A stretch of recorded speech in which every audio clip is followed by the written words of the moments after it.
আসসালামু আলাইকুম। আপনারা কেমন আছেন প্রিয় ভাই ও বন্ধুরা? আশা করি সকলেই আপনারা আল্লাহ তাআলার অশেষ রহমতে ভালো আছেন। প্রিয় ভাই বন্ধুরা, যারা আমাদের এই চ্যানেলে ভিডিও নিয়মিত দেখেন তাদেরকে জানাই অসংখ্য ধন্যবাদ। আর বন্ধুরা, যারা আমাদের এই চ্যানেলটিকে এখনও সাবস্ক্রাইব করে না নিয়েছেন তারা অবশ্যই আমাদের এই চ্যানেলটিকে সাবস্ক্রাইব করে নিয়ে আমাদের পাশে থাকুন। তো প্রিয় ভাই বন্ধুরা, আজকে আমি আপনাদেরকে যে জমিটি নিয়ে এসেছি, দেখতে পাচ্ছেন একটি জমি। তো এটি কিন্তু পতির জমি নয়, এই জমিতে কিন্তু বন্ধুরা গরুর ঘাস চাষ করা হয়েছে। তো বন্ধুরা, আপনারা স্ক্রিনের মধ্যে যে ঘাসগুলো দেখতে পাচ্ছেন, তো আসেন এই ঘাসের সাথে আপনাদের পরিচয় করে দিই।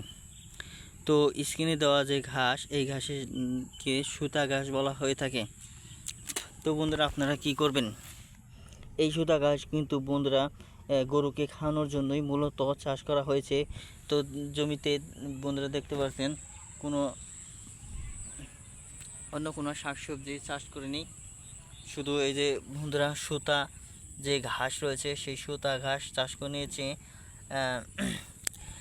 তো বন্ধুরা, কৃষক তার গরুর খামারকে বন্ধুরা কী করতে নিয়ন্ত্রণ করার জন্যই, যাতে করে গরুর খাদ্য কেনার জন্য বাড়তি টাকা খরচ না হয়, সেজন্যই মূলত তার জমিতে শাকসবজির বদলে এই সুতা ঘাসগুলো চাষ করেছে, যাতে করে এই ঘাসগুলো গরুকে নিয়মিত খাওয়াতে পারে।